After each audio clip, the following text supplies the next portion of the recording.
La débéconstruction de 2.0.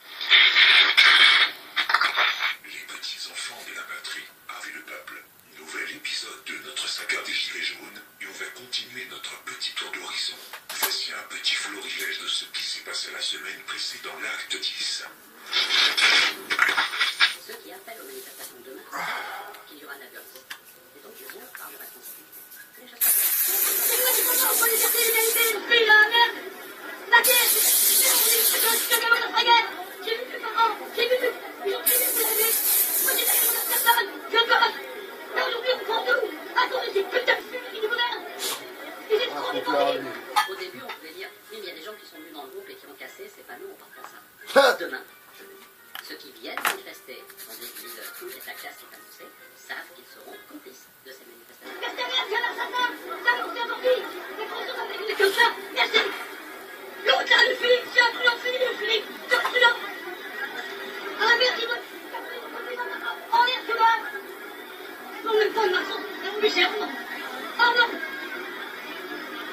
On veut vivre, vraiment vivre. Moi, je veux plus rester à vivre. Je suis là. On peut vous emmerder. Que vous réagissez, on veut des casseurs. On veut bien. Mais regarde les gens qui sont blessés. C'est même temps de casseurs, parce que moi, je suis impressionnée par ce qu'on voit, parce qu'on entend, on a l'impression que Hugo et Patrick, ils nous racontent qu'on vit dans des pays en guerre, dans des dictatures. Non, on est aujourd'hui en France. Moi,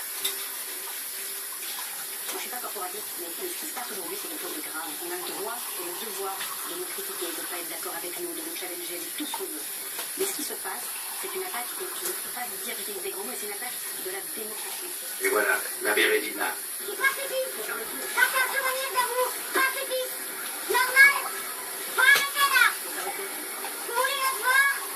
Vous trouvez normal ce que vous faites? C'est ça, vous avez des enfants, non? Vous avez une famille. Normal. Vous êtes pacifiste. Notre métier aujourd'hui, c'est de raconter, c'est d'expliquer, c'est de décrypter, c'est de mettre en perspective. Et ceux qui attaquent comme ça, et ceux qui regardent les autres attaquer sans bouger, parce que ça c'est aussi grave, voire plus grave, doivent savoir que si demain il n'y a plus de journalistes, aussi critiquable soit-il, si demain il n'y a plus de journalistes, il n'y aura plus personne pour raconter ce qui se passe avec les gilets jaunes ou avec toutes les actualités. Il n'y aura plus personne, et ils n'auront plus le droit de s'exprimer, parce qu'ils seront dans ce qu'on appelle, non pas une démocratie, mais une dictature. D'accord. Non, je me mets là par terre, je reste là. Là, tu peux rester. Là, t'as le droit de rester quand tu veux, maintenant tu veux. C'est juste qu'on traverse ça. Et là, ça accroche. Les comportements de ces gens, qu'ils portent un gilet jaune ou pas, sont des comportements qu'on a dans des dictatures. Ce sont des attaques à la démocratie. Fascistes, enfin, c'est pas un mot que j'aime beaucoup employer, mais ce sont des méthodes fascistes. Si j'étais pas sûr de quoi te me chier dessus, je serais vraiment fasciné. Là, on peut juste la traverser. Et bien, le chercher. Il reste là, il bouge pas. Il bouge pas. Honte à vous. Vous êtes des êtres comme nous. On est peuple français. Vous aussi. Alors arrêtez. Et mettez-vous de l'autre côté. Parce qu'on va Cambridge Analytica. Cambridge Analytica. La quenelle qu'on a entendue, moi j'en ai encore des frissons. La quenelle qu'on a entendue, moi j'en ai encore des frissons. Oh là. C'est un antisémitisme, mais on prend souvent une comparaison avec les années 30, on l'évoquait avec Jean-Michel tout à l'heure avant l'émission. Mais qu'est-ce qu'on est en train de vivre? Mais réveillons-nous, réveillons-nous. Allons voir. Dans la merde. Allons Alors voir. venez gazer. C'est votre habitude. Venez gazer les innocents. Pas d'armes. Regardez l'anglais, on n'a pas d'armes. Et vous venez avec vos armes. Venez vers lui, je me bats contre vous. Ce qui est là.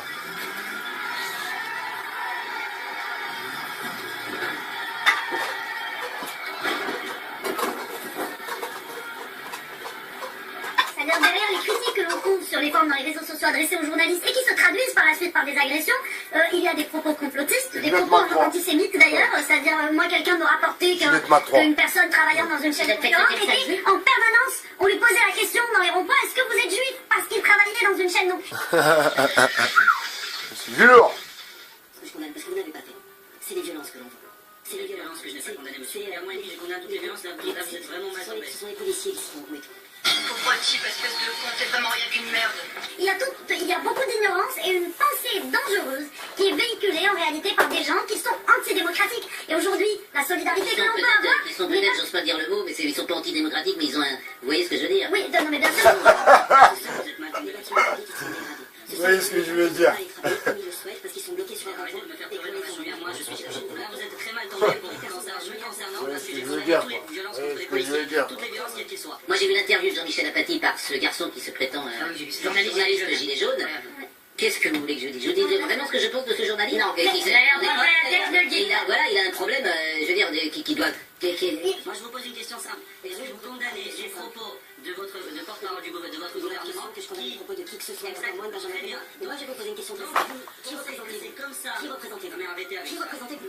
Moi je représente juste 14 000 personnes. Ils ont voté pour vous? Moi je vous explique. Vous voyez, vous êtes, excusez-moi, mais ça c'est de la lâcheté politique, monsieur, qu'est-ce que vous êtes en train de faire? Ils ont la complotite aiguë, je voudrais simplement finir sur ça. La solidarité que l'on peut avoir pour les journalistes agressés en France n'est pas qu'une solidarité confraternelle, c'est surtout une position de principe pour la liberté d'expression qui est menacée aujourd'hui en France, non pas par l'État, mais par des gens comme les islamistes, comme ceux qui cassent la gueule à des journalistes. Et on devrait véritablement se questionner sur ça. Pas toi.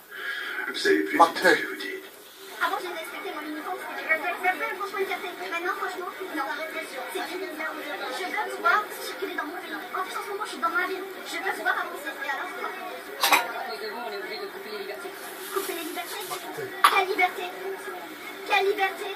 C'est de la lâcheté politique qui m'interroge parce que vous êtes pas prêt de répondre à une question simple. Est-ce que vous condamnez les propos de monsieur de Boisé Vivant? Donc, je vous ai dit non, je regrette que vous n'ayez pas plus clair dans la condamnation des violences. Donc, vous êtes, mais arrêtez un petit peu, je suis extrêmement clair dans la condamnation des violences. Je trouve ça assez sympathique l'idée de vouloir criminaliser la pensée. Enfin, on voit à quel niveau de panique se trouve le gouvernement aujourd'hui. Un petit détail, Aurore Berger, c'est très bien que je ne suis pas un cadre de la France Insoumise, je tenais quand même à le préciser. On a des gens qui attisent les haines et justement attisent les violences. Ce sont eux les agitateurs, justement, qui depuis un mois et demi ne cessent de faire en sorte que les citoyens dans ce pays s'affrontent dans la rue. Mais elle est tellement obsédée par l'idée d'essayer de reconstruire une confrontation politique parce qu'elle sent que la chose lui échappe, donc elle essaie de reconstruire des cadres artificiels. Sauf qu'elle le fait d'une façon assez intéressante, qui est d'essayer de mettre en taule, pardonnez-moi l'expression un peu vulgaire, des personnes qui n'auraient pas pensé comme elle. On en est là. Et lorsqu'on leur pose la question, est-ce qu'ils regrettent un tweet malheureux dans lequel ils qualifient des millions de citoyens de séditeux, de fachos, d'antisémites, lorsque le président de la République parle de foule haineuse en parlant de ses propres citoyens, moi je vous dis, ce n'est pas la République qui a été visée, monsieur. C'est monsieur Griveaux qui a été visé, d'accord? Et on en est là, et on en est donc la porte-parole d'un parti majoritaire, donc quelqu'un qui est très importante et qui a une audience auprès des procureurs de la République. Ce qu'elle a fait, c'est pas juste un coup médiatique, même si elle le pense comme tel. Elle sait très bien que derrière le parquet va se mettre en marche, va ouvrir une enquête, va essayer de mettre pression. Je ne le crains pas parce que je sais très bien ce que c'est. Et j'ai absolument pas peur de ce que ce régime aujourd'hui veut faire par rapport à des personnes. C'est monsieur Griveaux qui a été visé. Lorsque des manifestants sont dans une préfecture, que la préfecture brûle, et que les mêmes manifestants sont au préfet de Grigny, ça s'appelle une foule haineuse. Ça s'appelle une foule haineuse et le président de la République a raison de le rappeler. Non monsieur, le président de la République, il est là pour apaiser les tensions et représenter des millions de Français et des citoyens. Donc il aurait pu, dans son discours, Si on disait qu'on peut créer un référendum d'initiative citoyenne, si chaque matin faut revenir que les parlementaires votent, j'envie la démocratie parlementaire. Parce qu'il y a une loi qui n'a pas plu, moi je suis pas de cette majorité, ça me plaît pas, je veux changer les choses, je fais un référendum, j'y reviens 2 mois après, ou un an après, ou 2 ans après, en représentant, ça ne peut rien, on ne plus la démocratie représentative, qui malgré tout est la seule qui tient les contraintes.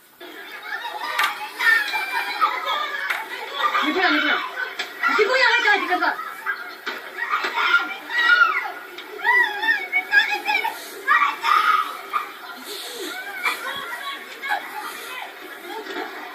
En revanche, il y a des gilets jaunes qui disent aussi qu'il y a des violences commises par les forces de l'ordre. Est-ce que celle-là restera punie? Moi, je ne connais aucun policier, aucun gendarme qui est attaqué des gilets jaunes. Ah non, il ne devrait pas oser. Ah, si, il oserait. Moi, je ne connais aucun policier, aucun gendarme qui est attaqué des gilets jaunes. Oh non, non Christophe Castaner, non. Oh non, mais en plus d'être incompétente, je mythomane. Par contre, je connais des policiers. Alors, un semblant de démocratie, des fascistes déguisés en citron, une dictature à venir, des questions à se poser. Salam alaikum wa rahmatullah wa barakatuh. Passez une bonne journée sur le 2.0. C'était la débécance. Ciao.